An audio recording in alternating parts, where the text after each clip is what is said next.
So, yeah, I don't know, man. What's up, man?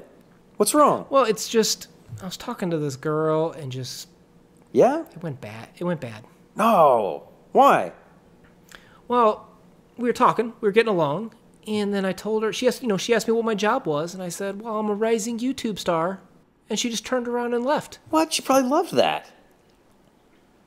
Yeah, you should have told her. What? That you were a full-blooded man. All right, guys, welcome to the CodeX Cantina. I am Una. And I am the Black Screen Crypto. Yeah, he's traveling this week, so this one and one of our other videos is going to be just audio for crypto, so you're stuck with my full-blooded face. All right, this week we're doing In a Strange Land by W. Somerset Maugham, and I actually have this in this like collected editions version, where it's the first piece in this book, believe it or not. It's kind of a good start, I guess. You know what it is? I think it's going to be so subtle and confusing for some people, so I want to break this down. Yes. How many times did you read it? Sort of twice. Like, I read it once, and I went back through and skimmed some pieces that I was unsure about. Okay. It's very confusing. And I think you need a whole bunch of context and background information. I think, and if you explain about him as a person, that's going to help a lot of people understand this piece better. I think a combination of that and also that last line where they say he was a full-blooded man. Right. That is the answer, but you don't know what the question is. So it's like Jeopardy. So let's break this down real quick. So in terms of Somerset Maugham, he was born in Paris of Irish ancestry. His parents died when he was 10. He studied in Heidelberg. He became an intern as a surgeon, decided to pursue literature, and spent time on the French Riviera, Tahiti, East Asia, and South Pacific. So Maugham spent a lot of time traveling, finding himself, and lost his family early on. So I think realizing that, you start to realize that this piece might be a little bit autobiographical, right? Okay, yeah. That helps make sense of the story. So, like, he's the guy traveling around. He's in the strange lands meeting these people. Write about what you know. Right? Yes. That's when the best stories come about. So let me do two quick quotes from you that I think will help unlock this too. So the first one wonders in vain what strange instinct it is that has driven them to separate themselves from their kith and kin, and thus to live apart from all their natural interest in an alien land. So here's where they're talking about, why would you leave your people to go live in this strange land when you can just live amongst the comfort of what you know? In the first quote, I am of a roving disposition, but I travel not to see imposing monuments, which indeed somewhat bore me, nor beautiful scenery, of which I soon tire. I travel to see men. So here's where you see maybe what he's trying to unlock and what he's doing. And the previous quote was more about how society views that plan, right? Yeah, I like that. So let's jump into plot. So we're jumping into spoiler territory. I mean, it's a very quick read. I really recommend you guys check it out because it's a quick but rewarding read once you kind of dig into it. So the narrator, an Englishman, is traveling and likes to get to know the people rather than the major architectural items or sceneries. He heads to Asia Minor, Turkey, and is given a hot water bottle by the hotel proprietor, Signora Nicolini, which kind of shocks him. He asks to meet her the next day and is further amazed to find her as a fellow Englishwoman.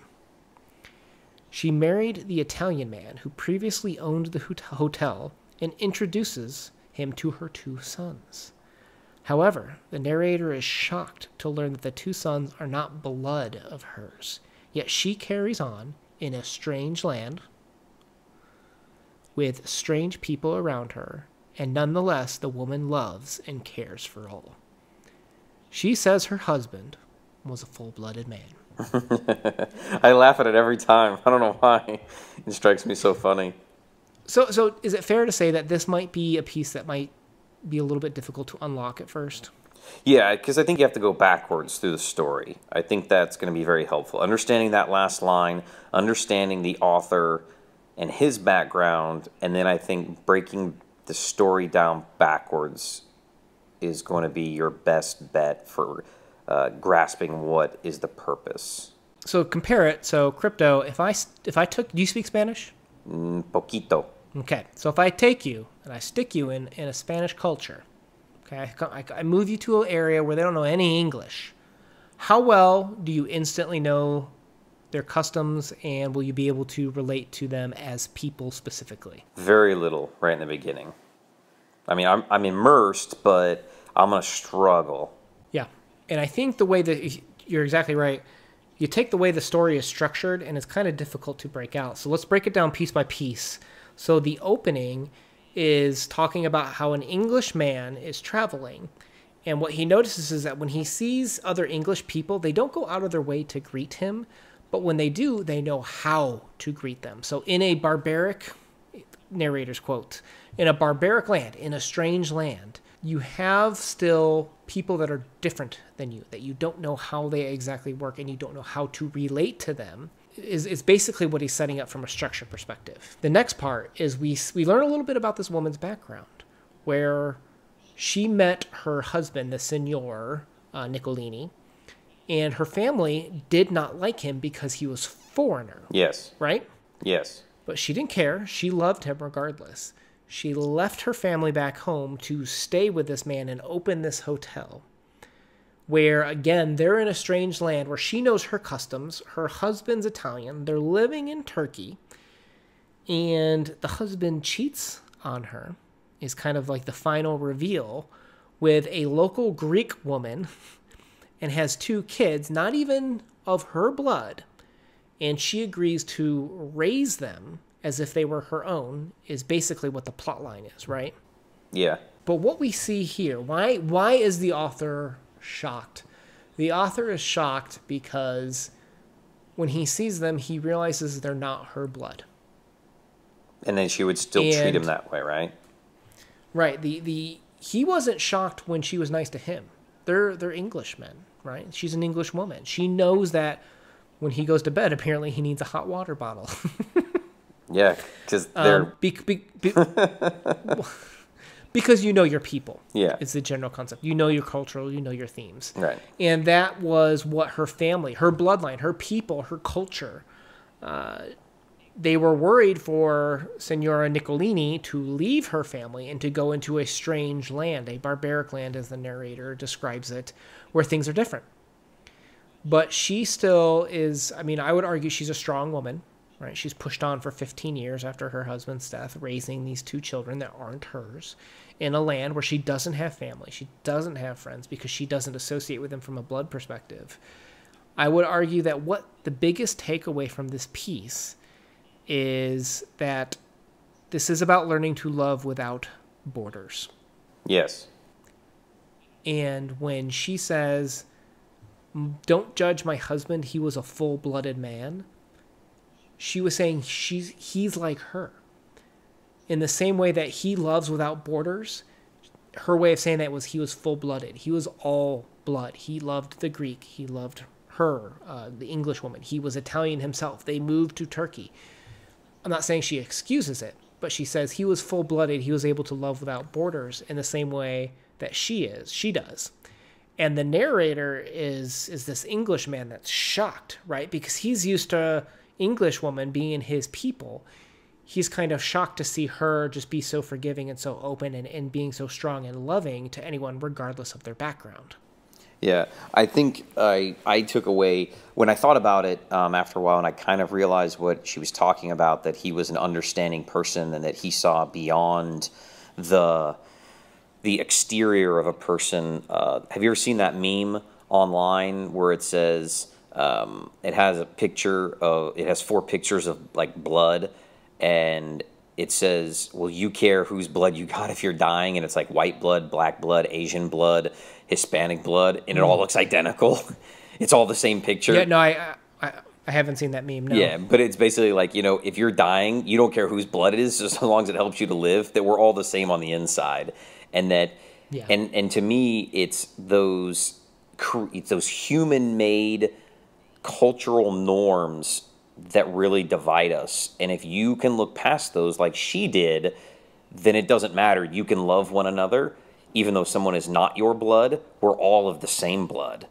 And I think that's really kind of what he was trying to get at. And I think he achieved that goal maybe in his own personal travels, and he's putting that in there so that the author, who is the reader, is trying to understand that and grasp that concept too, that we're all the same. We're all just people. We are. And we all have different values, though, to be fair, though, too, right? Sure. I remember when my wife and I, we traveled to Nicaragua.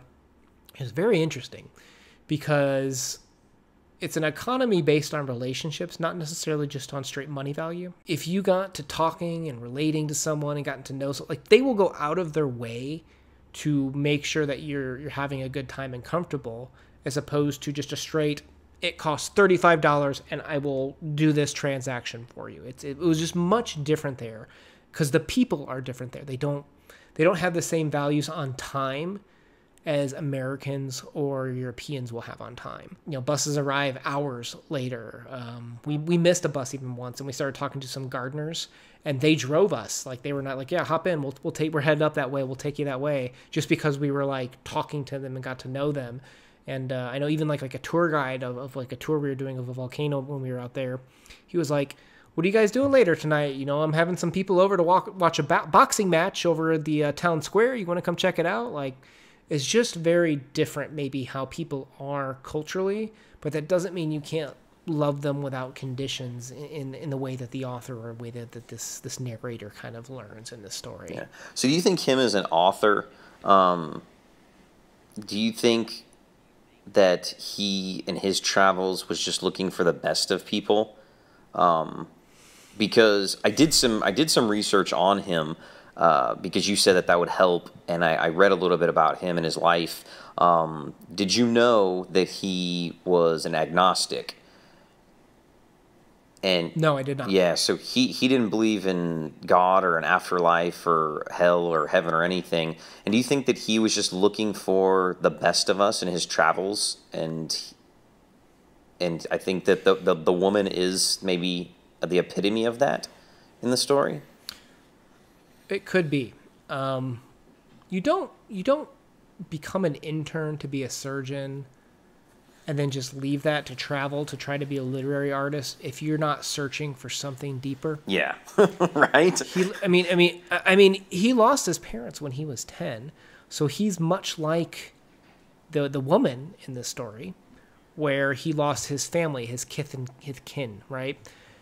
And you know, to your point, if he didn't believe that there was a higher purpose, or maybe he believed what is man's purpose, not set by God, but set by man, I can definitely see he was searching for something. And I think maybe to your point, I think you said it best. I won't even try to repeat it because I think you said it best with the woman representing basically the best of what we're looking for. Yeah. I really like to read, more about him as an author. Like, I'm sure there's a biography on him, right? I mean, he's a pretty famous author. Actually, it's interesting you bring that up. He was vehemently opposed to anything being written about him as a person. Oh. He would not give out any information. And actually, one of the earliest biographies was this journalist that was desperately searching for information, and like finally got it from, it was someone really close. Can't remember if it was like a friend or a sister, but it was like, look, she's like, this other guy's doing some research too. I don't want his, half done job being pushed and that being thought of as the truth.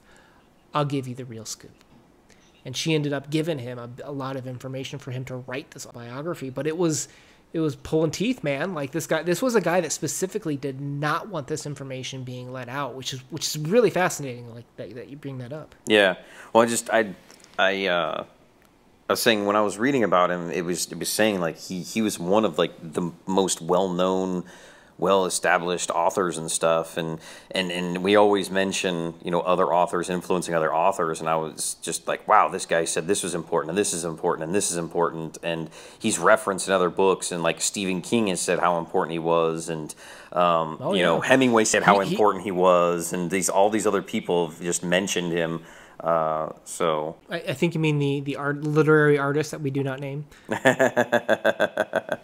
But no, I can't remember I think the decade was the 30s. He was actually the highest paid author at one point, if I remember that fact correctly. Yeah. So fascinating stuff. Fascinating story. Crypto, what are you going to rate it? I'm not going to go too high on the story because I don't think it's that great of a story, but I think it's a great introduction to, how do you say his name again? Maugham. I think it's a good introduction to him as an author. So I'm going to give it a solid 6.5. Okay. You'd be open to checking out more Maugham in the future? Yes. And I would be open to if, if subscribers wanted us to, or if we want to put it on the docket somewhere, I would like to do a biography on him because he just sounds like a really interesting character. Or person. He sounds like a really interesting person who's writing about people. Right. And I think that that's cool. Yeah. I'm going to go with a 7 out of 10. Okay, yeah. I really like this piece. It's very subtle.